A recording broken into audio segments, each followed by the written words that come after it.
Good morning 7th class. आज हम अपने लेसन का नेक्स्ट पार्ट पढ़ेंगे। हमने अभी तक टेम्परेचर स्केल्स के बारे में पढ़ा था, तीनों scales, Celsius scale, Fahrenheit scale और केल्विन स्केल। अब हम इन स्केल्स के इंटर कन्वर्जन के बारे में पढ़ेंगे। ये तीनों स्केल्स जो हैं वो एक दूसरे में कन्वर्ट किए जा सकते हैं। जैसे आपको कोई टेम्परेचर का नंबर दे दे और बोले कि ये सेल्सियस में है और इसको फ़ारेनहाइट में या फिर डिग्री सेल्सियस को आप केल्विन में चेंज करो या केल्विन को आप वापस से डिग्री सेंटीग्रेड में चेंज करो, तो वो आप कर सकते हो, कन्वर्ट करके आप बता सकते हो। इसके लिए फॉर्मूलाज होते हैं। जैसे केल्विन, यदि हमें केल्विन स्केल निकालना है तो जितना भी डिग्री सेंटीग्रेड दिया गया है उसके प्लस में हमें 273 करना है। अगर हमें सेल्सियस स्केल करना है तो जितना भी केल्विन दिया गया है उसमें से 273 को माइनस करना होगा। तो यहाँ पर जो ये टेम्परेचर को मेज़र करने का जितना भी अपना तरीका है उसको एक वाइड लेवल पर आपको समझाया गया है। सो हम ये फॉर्मूलाज देखते हैं और कुछ एग्जांपल्स भी देखेंगे। यहाँ पर ये हमें फॉर्मूला मिला है। अगर हमें सेंटीग्रेड्स में कुछ भी निकालना है, फ़ारेनहाइट में हमें मिला है कोई टेम्परेचर और वो हमें निकालना है सेंटीग्रेड्स में, तो वो हम कर सकते हैं कैसे। अगर फ़ारेनहाइट दिया गया है तो हम C = 9/5 एंड इंटू 5 - 32, ये है हमारा सेंटीग्रेड निकालने का। ये दोनों कन्वर्जन्स हैं सेंटीग्रेड और फ़ारेनहाइट के। और इससे पहले हमने जो C+273 देखा था वो है हमारा सेंटीग्रेड को केल्विन में चेंज करने का फॉर्मूलाज। तो दो फॉर्मूलाज, केल्विन को सेंटीग्रेड में चेंज करना और सेंटीग्रेड को वापस केल्विन में कन्वर्ट करना।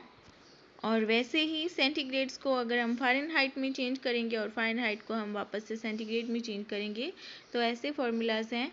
अगर हम फ़ारेनहाइट को सेंटीग्रेड्स को वापस हम फ़ारेनहाइट में चेंज करना चाहें तो हम फार्मूला लगाएंगे Fahrenheit is सिग्निफिकेंटेड bye F = 5/9 C+32।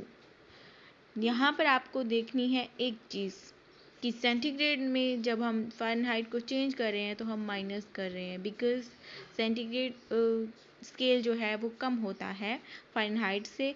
और वैसे ही जब हम फ़ारेनहाइट में सेल्सियस को कन्वर्ट कर रहे हैं तो हम 5/9 लगा रहे हैं, उसमें हम 9/5 लगा रहे थे और यहाँ पर हम 32 को प्लस कर रहे हैं सेल्सियस में। सो ये हैं दो फार्मूलाज। अगर हम इन्हीं को अप्लाई करके देखें कि अगर हमें एग्जांपल देखते हैं फर्स्ट, यानी एक एग्जांपल के अंदर आप देखिए कि अगर हमें दिया गया है 50 डिग्री सेंटीग्रेड, तो इन्हें करना है convert 50 degree centigrade into degree Fahrenheit. So इसको हम कैसे करेंगे। डिग्री फ़ारेनहाइट में चेंज करने के लिए हमें फ़ारेनहाइट वाला जो हमारा फॉर्मूला है वो अप्लाई करना होगा, जो कि है 5/9 C+32। C is a centigrade, तो 5/9 आपको यहाँ पे लगाना ही है। तो यहाँ हम देखेंगे कि 5/9 × 50 कर दिया और उसके प्लस में 32 है। अब हम इसको सॉल्व करते हैं तो ये 90 + 32 आ जाएगा और इसको हम अगर प्लस करते हैं एडिक्शन करके हम निकालेंगे 122 डिग्री फ़ारेनहाइट। तो 50 डिग्री सेंटीग्रेड का जो टेम्परेचर है वो 122 डिग्री फ़ारेनहाइट के बराबर होता है। 50 डिग्री सेंटीग्रेड = 122 डिग्री फ़ारेनहाइट। इसी तरीके से आप नेक्स्ट एग्जाम्पल को सॉल्व करेंगे, जो आपको यहाँ पे सॉल्व करके भी दिखाया हुआ है। आप अलग अलग टेम्परेचर्स को भी ऐसे तरीके से सॉल्व कर सकते हैं। लेकिन उससे पहले आपको फार्मूलाज रिमेंबर रखने होंगे। अपनी मेमोरी में आप फार्मूलाज को सेट करके रखिए, उसके बाद में आपको कोई भी टेम्परेचर कन्वर्ट करने में प्रॉब्लम नहीं होगी। यहाँ पर हम नेक्स्ट देखते हैं कि हम टेम्परेचर का मेज़रमेंट कैसे लेते हैं। आपने देखा होगा जब भी आपको फीवर हो या फिर आपकी तबीयत ख़राब है तो डॉक्टर्स आपको ये लिक्विड होता है मरकरी, ये हमारी ह्यूमन बॉडी का टेम्परेचर नोट करने के लिए होता है। ये 35 डिग्री सेंटीग्रेड से 43 डिग्री सेंटीग्रेड के बीच में मार्कर होता है। और ह्यूमन बॉडी का टेम्परेचर, जो हेल्थी ह्यूमन बॉडी है उसका टेम्परेचर 37 डिग्री सेंटीग्रेड होता है। तो अगर 37 डिग्री से ज़्यादा है टेम्परेचर तो हमें फीवर है, अगर उससे कम है तो हमें टेम्परेचर लो की प्रॉब्लम है। तो डॉक्टर्स इसको अपने यूज़ के लिए करते हैं, मेज़रमेंट लेने के लिए यूज़ किया जाता है ये टेम्परेचर का, और इसी के बेसिस पे डॉक्टर्स मेडिसिन्स वगैरह रिकमेंड करते हैं। यहाँ पर आपको 2 थर्मोमीटर्स दिखाई दे रहे होंगे। फर्स्ट जो आपको थोड़ा सा ठीक है, जो थोड़ा सा ज़्यादा बड़ा लग रहा है आपको, वो है लेबोरेटरी के अंदर जो थर्मोमीटर्स यूज़ होते हैं, जहाँ पर केमिकल्स रिएक्शंस देखी जाती हैं या मेडिसिन्स बनाए जाते हैं, वहाँ पर इसका यूज़ होता है। और दूसरा जो है वो क्लिनिकल थर्मोमीटर है। ये दोनों थर्मोमीटर ही टेम्परेचर नोट करने के लिए यूज़ किए जाते हैं। थर्मोमीटर्स के अंदर जो लिक्विड यूज़ होता है वो मरकरी होता है, और मरकरी जो है वो टेम्परेचर की वाइड रेंज हमें दिखाता है, वाइड रेंज हमें प्रोवाइड करवाता है, जो कि हो सकती है 39 डिग्री सेंटीग्रेड से 357 डिग्री सेंटीग्रेड तक। जैसे जैसे मरकरी को टेम्परेचर मिलता रहेगा ये एक मूवमेंट दिखाता है जो हमें टेम्परेचर के हाई या लो होने का पता लगाता है, और इसे इजीली हम देख सकते हैं, इसीलिए ये थर्मोमीटर्स में यूज़ होता है। ये हीट का गुड कंडक्टर है, इसीलिए इसे थर्मोमीटर्स में यूज़ किया जाता है, क्योंकि बहुत जल्दी हीट से इफ़ेक्टेड होता है। थोड़ी सी हीट मिलने पर ही मरकरी इफ़ेक्टेड हो जाता है। मरकरी एक मेटल है जो मॉल्टन रहता है, लिक्विड स्टेट में रहने वाला एक मेटल है और काफ़ी हैवी मेटल है। सो मरकरी का यूज़ इन थर्मोमीटर्स में किया जाता है। बट अभी डिजिटल थर्मोमीटर्स यूज़ में लाए जा रहे हैं, जिनके अंदर एक न्यूमेरिकल डायल होता है। जैसे आपकी वॉच का डायल होता है, वैसे ही उसमें एक डायल होता है जिस पर नंबर्स अपने आप आ जाते हैं। वहाँ पर मरकरी का या ग्लास रोड्स का यूज़ नहीं होता, और ये थर्मोमीटर्स बहुत अच्छे तरीके से टेम्परेचर को नाप सकते हैं। लेबोरेटरी के अंदर जो थर्मोमीटर्स यूज़ होते हैं उन पर 10 से लेकर के 100 तक की मार्किंग होती है। बहुत लो टेम्परेचर अगर है तो उसे मेज़र करने के लिए अल्कोहल बेस्ड थर्मोमीटर्स का यूज़ किया जाता है, क्योंकि अल्कोहल का फ्रीजिंग पॉइंट जो है बहुत ही कम होता है। ये -117 डिग्री सेंटीग्रेड पर आइस में चेंज होता है। इसका फ्रीजिंग पॉइंट बहुत कम होता है, अल्कोहल बहुत ही लेट जमता है। वाटर का फ्रीजिंग पॉइंट 0 डिग्री सेंटीग्रेड, और अल्कोहल का 0 से भी 117 डिग्री सेंटीग्रेड कम टेम्परेचर होता है। सो -117 डिग्री सेंटीग्रेड पर अल्कोहल फ्रीज होता है। इसीलिए लो टेम्परेचर अगर हमें मेज़र करना है तो वहाँ पर हम अल्कोहल बेस्ड टेम्परेचर मीटर्स, जिन्हें हम अल्कोहल थर्मोमीटर्स कहते हैं, उनका यूज़ करते हैं। और अगर बहुत ही हाई लेवल का टेम्परेचर हमें नापना है, जैसे कि फ्लेम्स का और जलने वाली जितनी चीज़ें हैं उनका टेम्परेचर अगर हमें नापना है तो हमें बाई मेटेलिक थर्मोमीटर्स यूज़ करने होंगे। सो ये थे थर्मोमीटर्स। ये थर्मोमीटर्स काम कैसे करते हैं, इनमें हीट का जो है ट्रांसफ़र होता है। तो हम देखेंगे कि हीट का ट्रांसफ़र कैसे हो सकता है। अगर हम किसी भी चीज़ को फ्लेम पर रखते हैं तो वो धीरे धीरे गर्म होने लगती है, जिससे क्या होता है कि जो थिंग हमने फ्लेम पर रखी है उसकी एनर्जी ज़्यादा हो जाती है, और एनर्जी का ही एक फॉर्म होता है हीट। हीट लोअर टेम्परेचर से किसी भी थिंग का टेम्परेचर हाई कर सकती है। ये हाई टेम्परेचर से लो टेम्परेचर की ओर ट्रांसफ़र होती है। किसी भी चीज़ का अगर टेम्परेचर ज़्यादा है तो उसे नॉर्मल कंडीशंस में अगर हम रखें तो वो कूल डाउन होने लगती है।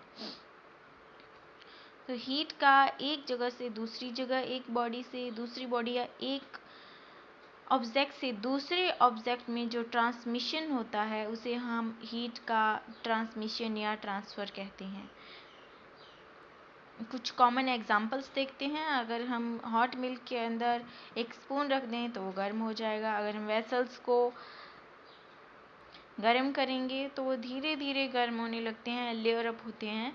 तो हीट जो है वो धीरे धीरे ट्रांसफ़र होती रहती है और पूरे यूटेंसिल्स, पूरे वेसल्स को वो गर्म कर देती है। जब भी हमारे घरों में गर्मियों के अंदर हम टैप चलाते हैं तो अगर पूरा दिन धूप में रहने वाला जो हमारा वाटर सप्लाई है उसमें गर्म पानी आने लगता है, क्योंकि सनलाइट में जितनी एनर्जी थी वो हीट बन करके वाटर के अंदर ट्रांसफ़र हो गई है, तो वाटर भी हीट अप हो जाता है। सन की एनर्जी हमारे अर्थ पर स्पेस और एयर के अंदर से ट्रैवल करके पहुंचती है, और हीट के ट्रांसफ़र की अलग अलग मेथड्स को हम modes of transfer of heat कहते हैं। हीट के ट्रांसफ़र मोड को हम कंडक्शन कहते हैं। Mode of heat transfer is known as conduction. तो हीट का ट्रांसफ़र इस प्रोसेस से होता है। आप देख सकते हैं कि सन और अर्थ के अंदर भी हीट का कंडक्शंस कुछ इस मेथड से होता है। नॉर्मली सन से एनर्जी एटमॉस्फेयर और स्पेस और एयर से होकर के हमारे अर्थ पर पहुंचती है। किसी भी सरफेस को अगर हम हीट अप करें तो वहाँ पर जितने मॉलिक्यूल्स हैं उस सब्सटेंस के, वो सारे के सारे वाइब्रेट होने लगते हैं, और इन मॉलिक्यूल्स में धीरे धीरे एनर्जी फ्लो करने लगती है और हीट इसके अंदर पहुंचना स्टार्ट हो जाती है, जिससे ये हॉट होने लगता है।